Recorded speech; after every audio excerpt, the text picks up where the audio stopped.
The vastness of the galactic core shimmered with the ethereal glow of countless stars, their light barely penetrating the intimidating bulk of the Imperial Armada. At the heart of this fleet sat the Eternal Triumph, the flagship of the Galactic Empire, a behemoth of sleek obsidian alloys and relentless firepower. Supreme Commander Xyrath, a towering being of the insectoid Vrel species, paced the command deck with his mandibles clicking in frustration. "How is this possible?" Xyrath hissed, turning to his adjutant, a nervous amphibian named Clix. "How do these primitives continue to defy us? Their technology is centuries behind ours." Clix quivered slightly, his gelatinous form rippling under the weight of his superior's fury. "Commander, the humans, they err. Speak clearly, Clix." "Unpredictable," Clix finished, his voice barely above a whisper. "Their tactics are unconventional. They lack the discipline and logic of the Empire, but their audacity and creativity." "Audacity? Creativity?" Xyrath slammed a clawed hand onto the control console, leaving deep grooves in the reinforced surface. "They are a primitive species from a backwater planet. They should have been crushed under the might of the Empire months ago." Despite the commander's indignation, the facts were irrefutable. Humanity, emerging from a blue and green world in the Sol system, had proven to be a thorn far larger than the Empire had anticipated. When the Empire's scouts first encountered Earth, they had dismissed it as inconsequential. Initial reports described the humans as an unruly, fractured species, with primitive technologies and an alarming penchant for internal conflict. And yet, when the Empire descended upon Earth with the intention of annexation, the humans had retaliated with a ferocity that caught even the most battle-hardened Imperial strategists off guard. Their weaponry was crude but effective, their strategies chaotic but shockingly successful. The humans refused to fight by any conventional rules of engagement. Instead, they embraced guerrilla tactics, hacking into Imperial systems, exploiting weaknesses the Empire had long stopped guarding against, and weaponizing the very environment around them. The latest blow to the Empire's pride had come just days before.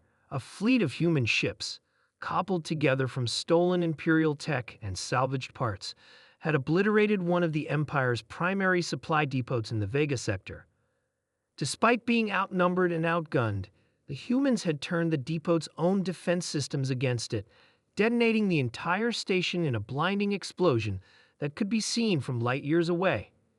"They dare to humiliate the Empire in such a manner," Xyrath growled. "They will be exterminated for their insolence." As if summoned by his anger, a holographic transmission flickered to life on the command deck. The image of Emperor Zorvax materialized, his imposing figure cloaked in the crimson robes of the ruling class. His eyes, glowing with an unnatural intensity, locked onto Xyrath. "Commander," Zorvax's voice boomed, each word laced with barely restrained fury. "Explain to me why these humans still breathe." Xyrath straightened, his mandibles twitching. "Your Majesty, the humans' tactics err. I did not ask for excuses." Zorvax's eyes flared. "You command the most powerful fleet in the galaxy, and yet you allow these primitives to mock us." "Your Majesty," Clix interjected hesitantly, "if I may suggest." "Silence." Zorvax's gaze shifted to Clix, who shrank back into his gelatinous mass. "I do not require the Council of Cowards. Commander Xyrath, you will end this rebellion. If you fail, you will not live to face me." The transmission cut abruptly, leaving a tense silence in its wake. Xyrath clenched his claws, his anger now mixed with a gnawing fear. Meanwhile, aboard the human ship Resolute, Captain Samantha Hayes studied the holographic map of the sector.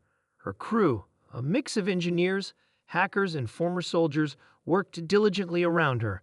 Unlike the pristine uniforms of the Empire, the humans wore mismatched gear, each piece telling a story of scavenged survival. "They'll be coming for us with everything they've got," Samantha said, her voice steady but firm. "We've embarrassed them too many times. They won't let this slide."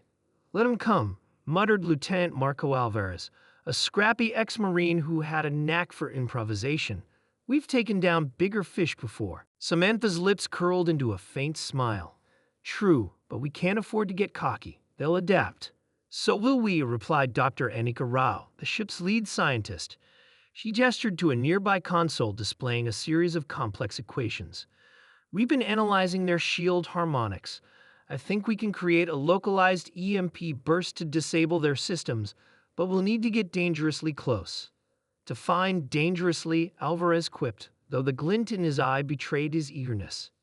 Close enough that if we fail, we'll be vaporized, Annika said flatly. Sounds like a typical Tuesday, Alvarez said with a grin.